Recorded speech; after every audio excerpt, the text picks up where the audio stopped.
Needing less doesn't diminish a man. It empowers him.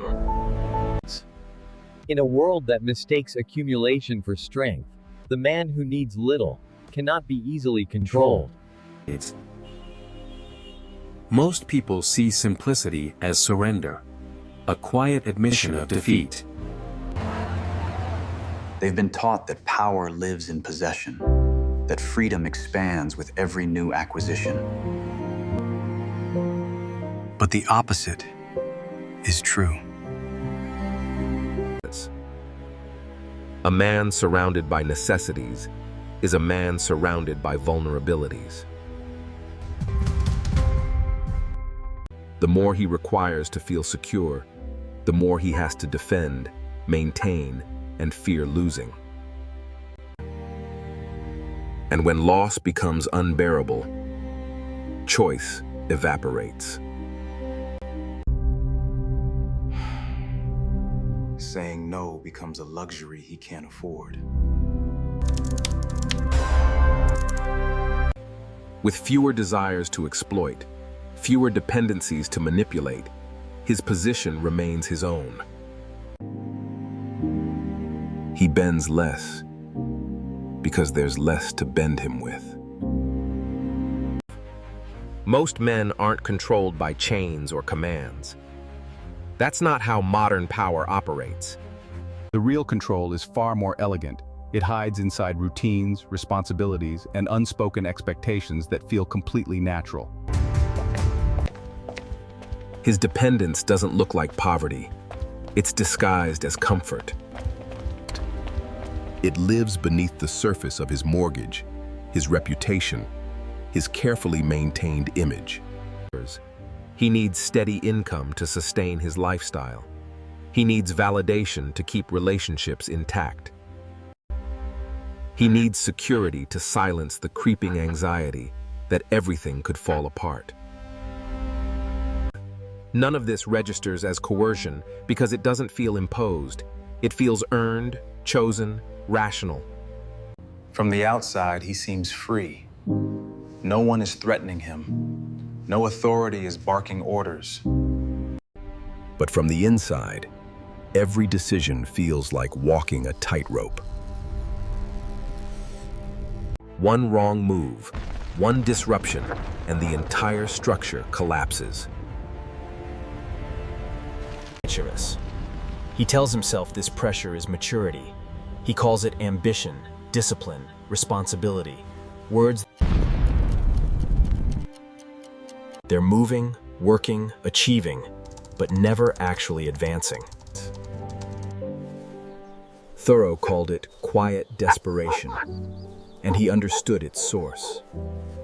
It's not hunger or violence. It's the unbearable weight of comforts you cannot afford to lose. Nothing feels overtly wrong, yet nothing feels truly owned. The man believes he controls his life, when in reality he's only maintaining it, defending it, and living in constant fear of its collapse. The more he believes, the more predictable he becomes under pressure. Every decision I've made led me here. Now I have to face the consequences. Time traded for income. Income traded for stability. Stability used to justify permanent compliance. He stops asking what he wants and starts asking what he can risk without losing everything. No one needs to threaten him anymore. The fear of loss does that work automatically. Each new comfort narrows his room to refuse, until independence becomes a performance rather than a reality. This is the silent chain Thoreau identified. Freedom eroded not through punishment, but through accumulation. You see the suit, the house, the success. I see the chains. They simply change their form. It's simply a reckoning with how much of his life no longer feels freely chosen. He starts questioning the structure itself. When a man truly understands the cost of his way of living, change doesn't begin with ambition or motivation. Not poverty. not denial, but the deliberate removal of pressures that have been dictating behavior. But each subtraction lowers the constant hum of background anxiety. And in that silence, he sees how much of his movement was driven by fear, not purpose. The smile was a lie. Now, facing the truth of this situation, I realize how much is truly at stake. But as it stabilizes, something shifts. Fear weakens. Fewer outcomes carry catastrophic weight. Uncertainty vanished, replaced by a singular, unwavering purpose. The time for waiting was over.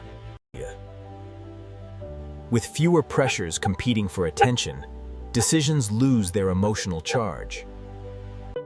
He sees how many relationships were sustained by convenience, not alignment.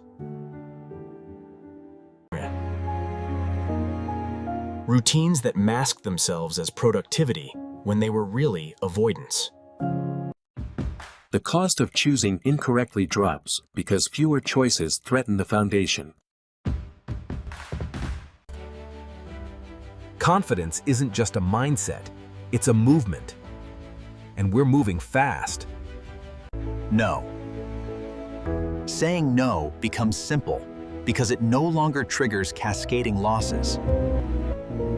When you know where you're going, the journey becomes simple. Everything just falls into place. The hardest part isn't the first stroke, it's realizing that this moment, right here, is where everything begins. Independence doesn't mean isolation. It means freedom from the internal bargaining, where every decision required permission from fear. The man no longer needs to explain himself, because his life no longer rests on fragile arrangements. He doesn't seek agreement because disagreement no longer threatens his footing. Option 3 provides the best strategic advantage. Let's move forward with this one. Pressure that once worked loses effectiveness because leverage depends on need. This isn't dominance, it's structural independence created through reduced exposure. We anticipated this move. The transition will be seamless, and our position in the market remains strong. This is what Thoreau demonstrated through living. By needing less, he removed the silent pressures governing most men's lives. What remains isn't emptiness. It's a position that cannot be easily cornered. The man who needs less doesn't disappear from the world. He simply stops being owned by it. This is where the change becomes visible to others, even though he experiences it quietly. The man doesn't push back. He simply doesn't move when pushed. To those accustomed to predictable responses, this feels unsettling, even disrespectful. We stand at a critical juncture. If we fail to reach an agreement today, the consequences will be severe for everyone involved. He remains engaged with the world, but he's no longer entangled. What's actually being challenged is usefulness. Systems thrive on participants who require maintenance and reinforcement. A man who needs little doesn't fit roles built on obligation and dependency. He can't be threatened convincingly because loss no longer carries the same weight. This doesn't make him superior. It makes familiar tactics ineffective. This merger has to happen, and we don't understand why you're resisting this. Because it is the wrong move for the company right now. Wait, where is he going? He can't just leave. Those who benefited from his compliance feel the change first. In reality, it's simply a man no longer shaped by incentives that once governed him. He hasn't rejected people. He's rejected leverage. He doesn't withdraw from life. He remains engaged with work, relationships, responsibility, but from a position that no longer... Because he needs less, fewer situations feel urgent. Disagreement loses its charge because validation isn't tied to survival, status, or fear of replacement. This man doesn't announce his independence because independence doesn't require witnesses or applause. He's not trying to be difficult, but he's become difficult to corner. He can tolerate discomfort without reaching for distraction. Silence without needing to fill it. He stands on a foundation that doesn't require daily negotiation, reassurance, or the performance of constant availability. This is completely unacceptable. We had an agreement, and now you're changing the terms. My terms remain exactly as stated. What he gains isn't freedom from responsibility, but freedom within it, the ability to choose without fear guiding him. He can engage without entanglement, contribute without dependence, walk away without resentment or explanation. It's the natural result of needing less in a world that operates on leverage, pressure, and the fear of loss. Yes.